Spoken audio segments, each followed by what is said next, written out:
Hey everybody! Today we're going to learn how to precisely control which apps have access to your camera and microphone in Windows 11. Leaving these permissions open for every app is a significant privacy leak.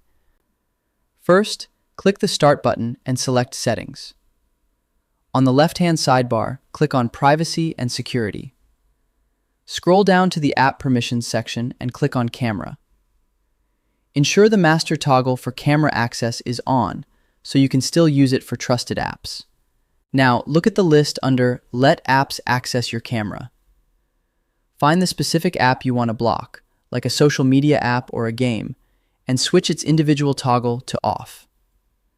Scroll to the bottom and verify that the toggle for Let Desktop Apps Access Your Camera is set correctly. You can't block these individually, so use the master switch for this category if you're suspicious of third-party software.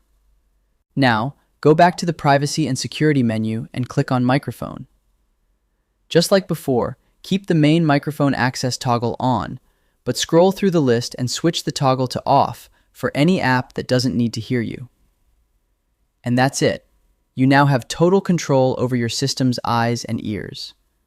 I hope this helps with your current and future projects. Thank you for watching.